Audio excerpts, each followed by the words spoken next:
So here's what your general Phalaenopsis flower is going to look like. It may not have the pattern or the color or maybe the size, but they can be bigger, they can be small, and but this is just kind of like your general shape of what your Phalaenopsis orchid looks like. Now, this is a very complex hybrid, and most of all of the orchids, Phalaenopsis orchids that you find in your store are going to be very complex hybrids. And this just means that it's a lot of generations of hybridizing.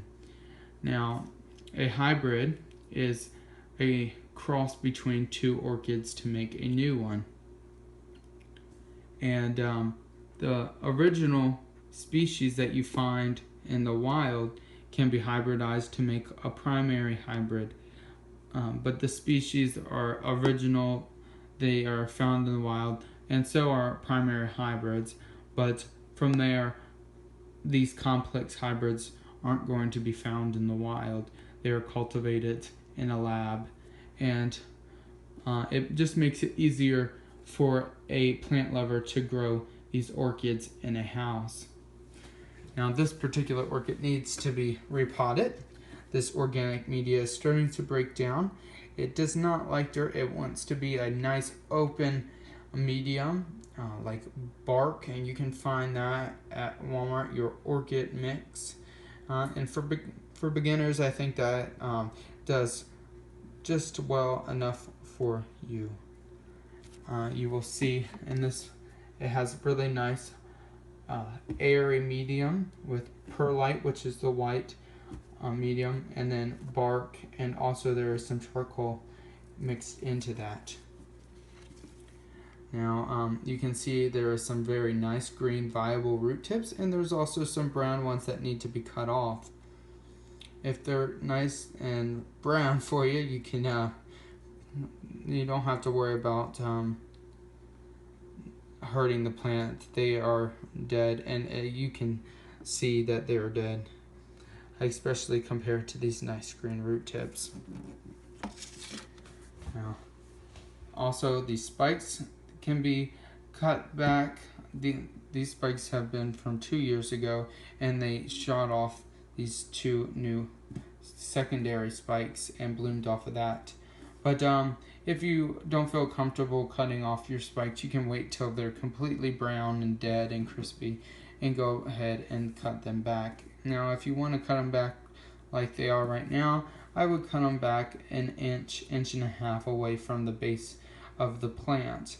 And then once they're dried up, then you can go back and cut it back a little closer to the base of the plant. Now, I've been watering in the nice fancy pots.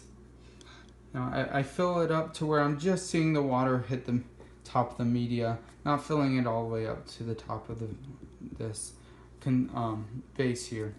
So they do not have any holes. I do not recommend watering it and just leaving the orchid in this and just letting the water sit there. The roots will rot. All of them will have this plastic pot, whether you know it or not, inside of that really nice no drainage vase. But it's nice, the pot, but it's nice. I have noticed it does help getting the orchids properly hydrated, and you can see all the new root tips here. And if the roots tend to come out of your medium and come out into the air, just run them under the water. If you're gonna just water like that, I turn my water on just like a room temperature water, and just start watering at the base. I don't want to get all of the plant wet. If you do tend to get the plant wet, just either wipe it off or blow it off. You don't want that water to just sit there, and that will also rot the plant and give you some stem rot or crown rot if you get it in the center there. But I've just run it through and let it really, you'll see the roots change color. You'll see them change a really nice green color from where they were probably silver. But this is how I would do it. And of course you would go all the way around the plant. But lately, like I've said, I've started to let them soak in this. And I let them soak for a few hours in this container. Then I take them out of the container, let it drain until like most of the water is stopped to drip out of it, and pour the water that I have in there out. And then lately I've been just letting them stay in here because my house is dry, so I let it just sit in that pot after I made sure all the water is drained out of it. And then it sits in my room, and then it dries out fast, but not too fast. But if your house is kind of humid, things don't dry out very fast, and in the winter time that might happen. You want to make sure you kind of take them out of this pot and let air circulation get to the roots. Now your Phalaenopsis orchids need an east or west facing window. This gives it just enough light for you to be able to grow it well and to be able to flower it. A northern window won't give you adequate light for this orchid, and you'll notice that the plant will do okay, but it will never flower for you. Most likely that will just be because you don't give it enough light. A southern window is going to be too much sun exposure, that it's intense sun that that this orchid doesn't need. There is some orchids that require a little more light intensity, but this one just likes an east or west facing window. Now they will bloom in like late winter, early spring. You'll notice they start to spike in the winter time.